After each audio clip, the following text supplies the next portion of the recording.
Hi, I'm Joe Fisher, and here are a few techniques for hollowing end grain. I've already shaped the outside of this piece of beech, and I'm now moving the tool rest around so I can work the face of it. You can see I'm careful to make sure that the tool will be on center when I'm using it. I'm just using a regular spindle gouge here, and I'm going to use standard spindle turning techniques. Like I would for any spindle turning, I'll make sure that the bevel is registered on the wood first, and I'll work from the outside in, because right now I'm just facing the end off, just like I were doing a long bead or something.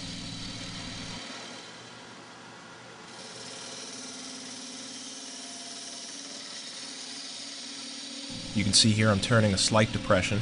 This gets my hollowing started. We're going to start with a technique that I saw Stuart Batty use when he turned small boxes. Basically, you're cutting constantly. You're cutting on the in-stroke and you're cutting on the out-stroke. As you can see, the handle of the gouge moves basically in a circle. When you're cutting towards center, you're using the bottom edge, and when you're cutting away from center, you're using the top edge of the flute. It definitely takes a little practice, but once you get a hang of it, you can remove a lot of wood quickly. Now I'm going to switch to one of my favorite tools.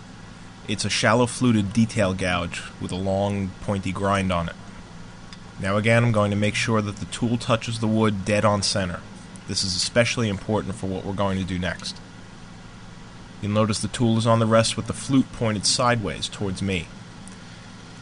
With the tool on center, I can push straight in and drill a hole.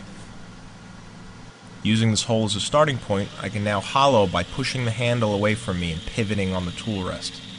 The lower cutting edge is going to be doing the cutting here. So in order to get the best cut, you may need to rotate the tool clockwise or counterclockwise a little bit. Here I have it about 45 degrees. This is a nice versatile way of cutting. I find it works in a lot of situations and a lot of different woods. Now it's time to remove a lot of material in a little time. I first saw this method in a Richard Raffin video, and I didn't believe it was possible. It does take some practice. We'll start by making a hole, just like before. Now we're going to turn the tool around and register the bevel on the edge of the hole. You can see me emphasizing that here. And now we start cutting with the top edge of the tool. You can see the nice big shavings you get. Now at first the tool's going to chatter, it's going to catch, it'll drive you mad for a little while. But as you can see, once you start thinking upside down, basically, you can really hog off a ton of material in a hurry. I'll show it a few more times here. Once again, we make a starter hole. Don't forget to register the bevel first.